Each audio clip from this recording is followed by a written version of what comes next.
Hey there again, folks. Welcome back to my Let's Play of Remember11, The Age of Infinity. And we're back with Satoru at Sphia now. Looks like he's in water. He taking a...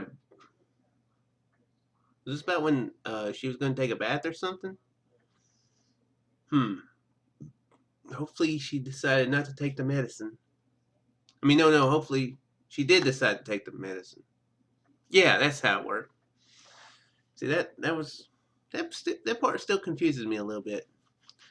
Anyway, a world blurred black, an infinite space devoid of depth, isolated and alone, drifting away, was in the center of the world, the vastness of space with me at its origin, extending far away at near light speed. There was no gravity, therefore I couldn't tell one axis from another. Silver particles flowed smoothly through space in a stream. I tried to catch them, but my body didn't move the way I wanted it to. I tried to breathe. Large quantity of some foreign substance flowed into my trachea. You mean water? I began violently choking. I can't breathe. It's too painful. Strong electric current ran through me. My limbs stiffened and then went into convulsions. Oh crap, I gasped wildly as my body sought oxygen. What? What the hell is this? What the hell is going on? Really don't understand. Either way, I had to escape immediately. Moving my limbs the best I could, I struggled to move. I turned around and around, searching for an exit. Before my eyes was a silver wall. It rustled as it drew a ridiculous curve. The convulsions of my limbs became more and more violent. My insides were burning hot. My heart raged. My consciousness grew hazy. I exhaled one last time. The bubbles around me swayed as they slowly rose. As a stream of tiny particles hovered there, I followed them with my eyes. Little by little, the globular bubbles disappeared to somewhere far away, and were soon absorbed by the silver barrier. Is he really drowning? Is he gonna drown? Yeah, he's obviously in the process of drowning, but doesn't seem like he's getting out of this. What have I done that would screw me over so bad already? They vanished, painting ripples across the silvery surface. Reflexively stuck out an arm, toward the wall, toward the exit. From my hand to my wrist, everything vanished, swallowed up by the silver barrier. My hand touched something. My hand caught hold of it firmly. I drew my body toward it at once.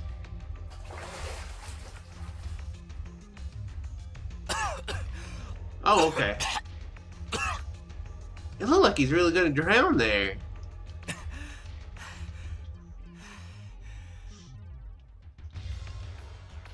And Kokoro sure doesn't leave him in good situation. Actually, he don't leave her in good situation.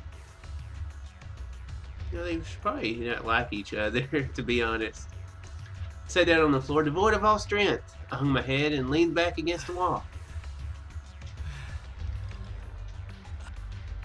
I inhaled deeply over and over again, but my wild breathing still wouldn't settle.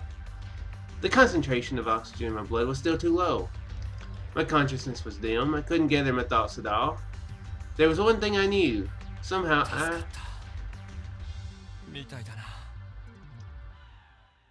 right at that moment, I heard the sound of a door closing.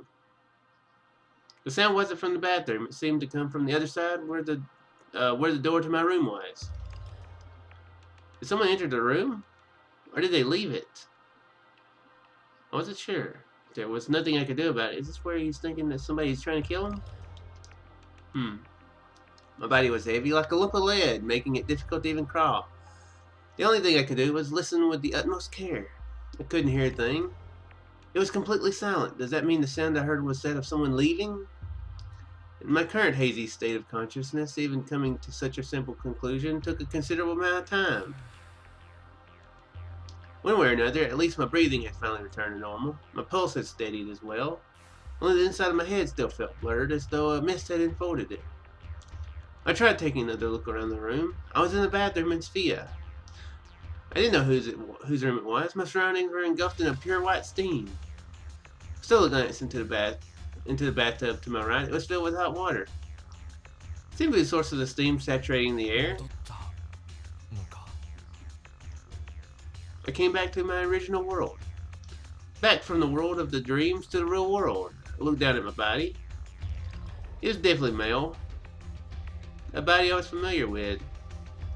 He got it back, apparently. However, one thing about it was different from usual. My whole body was soaking wet. Why?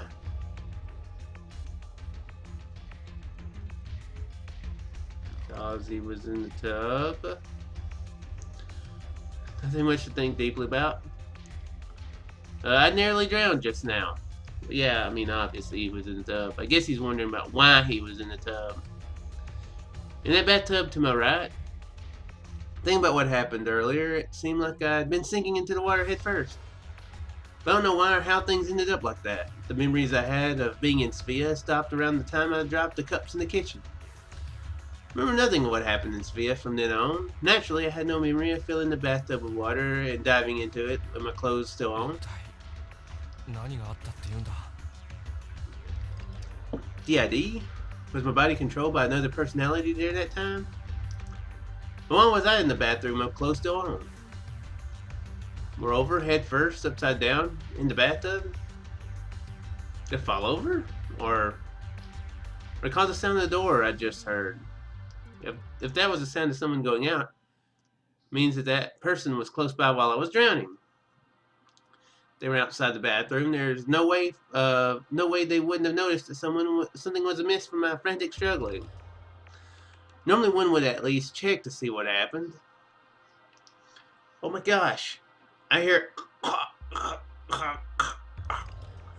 and there's water splashing noises. I don't want to be improper and go in the bathroom though. You know, since they might be naked. I'm just gonna leave. Is that what he is? Is that what he might be thinking? They might be drowning in the bathtub, but I don't want to be improper and go in there when they don't want. Something must have happened. I felt a vague sense of unease. Well, I mean, we know that somebody is actually trying to kill somebody here. I mean, well, Satoru died several times, so yeah. But whether or not Satoru is actually the target or not. I mean, we know that it seemed like somebody was wanting to kill Keiko. Or maybe I was just thinking that Simi was wanting to kill Keiko. Standing up unsteadily, I left the bathroom. I entered my room. I was the only one in it. It was still heavy, like a stone clod had been driven into it. On entering the room, I finally noticed it. This leaden feeling isn't just due to oxygen deprivation. A stronger, more instinctual force seemed to be affecting me from within. Anyway, I needed to lie down. My clothes were drenched, but it was a pain to take any of them off. Who cares? Anyway, bed. I staggered along the wall. I just ate, so I might be burping. So why you tune into this Let's Play? Shook, probably burping during it. A strong dizziness assailed me. I lost my balance. My legs became twisted. I staggered and then fell, toppling down like an old tree. I had no energy left to recover. Drowsiness hit me the instant I landed. Sleepiness of an intensity that I couldn't fight with strength nor will. My consciousness faded, disappearing. I was falling into a bottomless quagmire.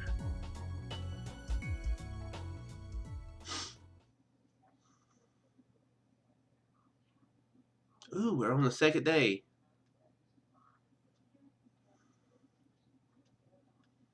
Actually, it hadn't taken this long to get to the second day, has it?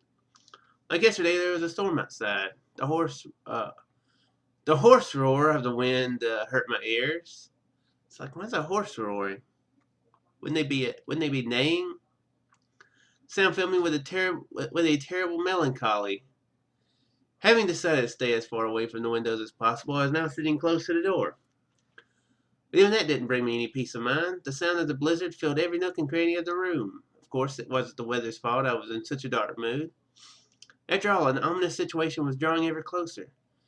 Here I was in the midst of it all. One could easily argue that feeling depressed was natural.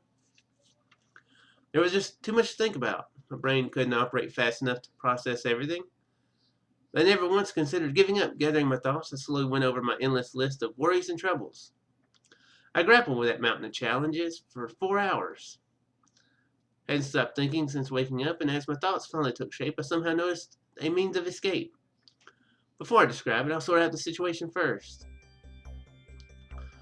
The various problems I'm facing can roughly be classified into 4 categories. He does really think things through, don't he? The shelter cabin, my symptoms of dyspnea, my amnesia, my near drowning in the bathtub last night. Now let's go down each thought path in order. The shelter cabin. Until yesterday I was convinced that everything that happened in the shelter cabin was just a dream. But it's different now. I no longer think that's the case. Perhaps the things happening there truly are taking place in the real world. Though I have no basis for this. It's a highly detailed and well-constructed reality here. I directly felt cold and pain and so on. I can easily make those simple claims. But that doesn't mean they're evidence that reality exists. Defining reality in fiction is an awfully hard thing to do to begin with. Why did I come to think that, and was it a dream? It's because I found another way to explain it. Let's begin from the conclusion. Yeah, conclusion's a good place to start with. Definitely think I simultaneously experienced a time jump and a personality exchange phenomenon. It's kind of a weak explanation, but I can at least use this as a basis for further reasoning. First, the time jump phenomenon. In the shelter cabin, there were 4 people: Yomogi, Lin, Uni, and the physical body of Kokoro. 3 of them died on January 17th last year. People who were supposed to be dead had appeared right in front of me. How can I explain this? Could I call them ghosts or something? No, that can't be right. They had substance. There was no doubt about that. They who'd survived since the plane crash had made it to the shelter cabin by struggling to get there with all their might. This fact lines up with the details reported later by the press. They survived until January 17th in the shelter cabin. Also, from what they said, I know for a fact that the scene I saw was from January 11th, immediately after the crash. I had to make a guess based on that information. I had no choice but to think that at that moment my consciousness jumped through time to the Mount Akakura of January 11, 2011. Of course, that doesn't mean I can completely throw away the ghost, dream, or delusion theories. But deep inside me, I strongly feel that that world is real. It's tangible. It reacts. I just can't stop thinking about it. I jumped through time. Maybe. I don't know how something like that could have happened. Right now, recognizing that I may have jumped through time was more important. Maybe he got struck by lightning with a total amount of 1.81 gigawatts of power. That'd be pretty crazy. People get struck by lightning being put through time.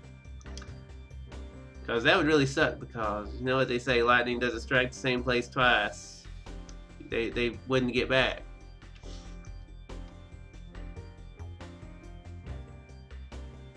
That'd actually be kind of an interesting possible movie. To dismiss everything as a delusion or a dream is easy, but it's important to always keep the worst case scenario in mind. That world, what if we assume that is reality? With that in mind, the smartest thing to do in this case is to think about my next move. The next step is the personality exchange phenomenon, but since this overlaps with 2, my symptoms of dyspnea, I'll move on to the next item.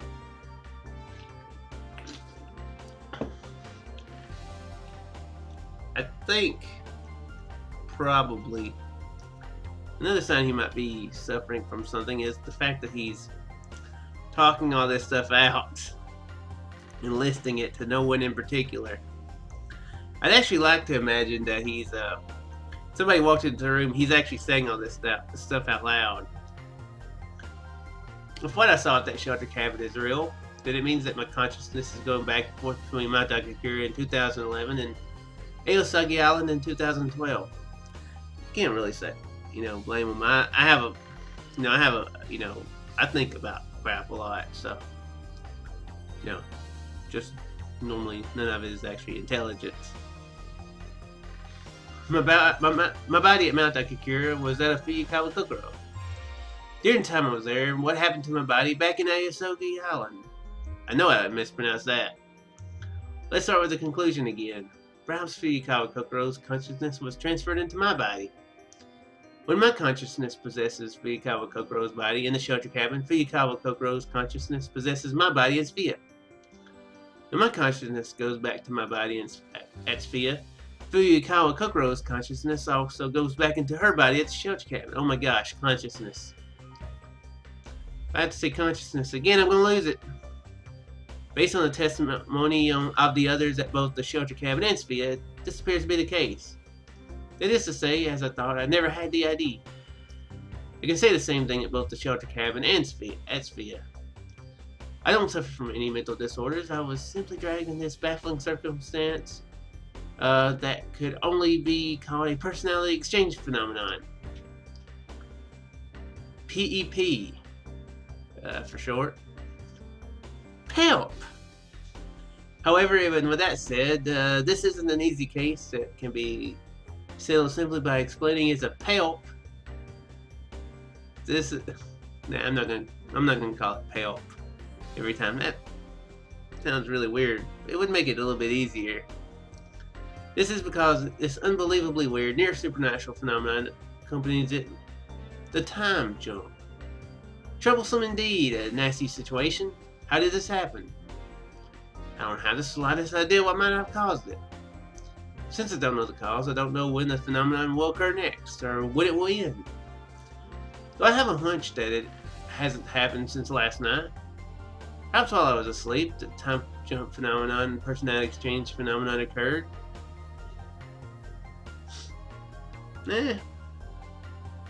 Well, I guess both him and Kokoro could have been sleeping.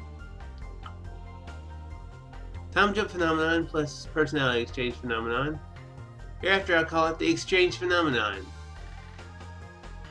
No matter how hard I thought about it, I didn't get anywhere. Time is of the essence in investigating the cause of all this, but right now there wasn't one thing I could do. I had no clear target, but if the hypothesis of the exchange phenomenon holds true, it'll make sense for the following events. I was familiar with the names of Yomogi, Uni, and Kokoro. This is probably because I remember the plane crash. Yomogi and Kokoro, who were discovered together with the decomposed body of Lin, plus the sole survivor Uni, may have been etched so deeply into my head that I couldn't forget them. Wait. What was it saying, decomposed body of Lin?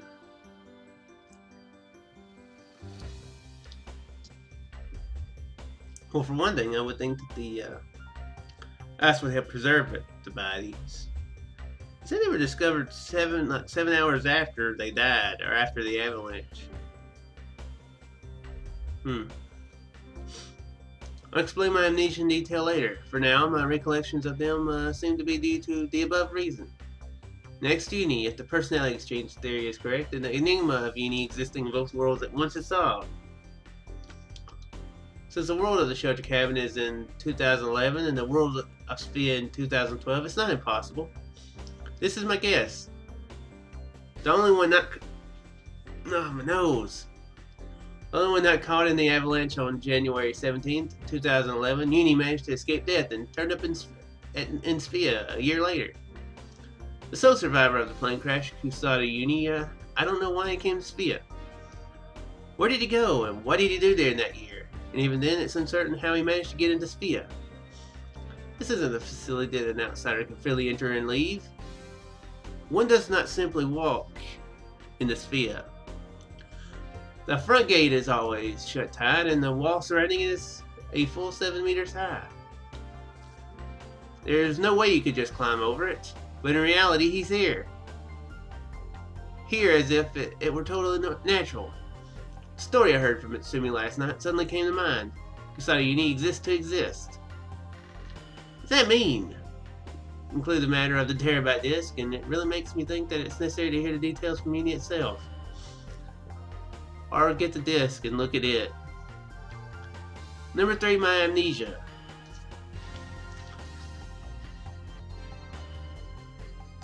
Well, Satoru is definitely thinking things through a little bit more than Kokoro, at least. Hopefully they'll get some answers. Not quite being as entertaining, but hopefully his analyticist, that's the proper word, right? That's the proper word for it. Hopefully that'll get us some answers, because I want answers. I want to know what's going on. But anyway, we'll learn more about his amnesia and number 4, which I've forgotten because this is called Remember11. I'm trying to get into character here by forgetting stuff. It's totally not me being me. What was number 4? Crap, I really can't remember. But anyway, see you guys in the next one, and see you then.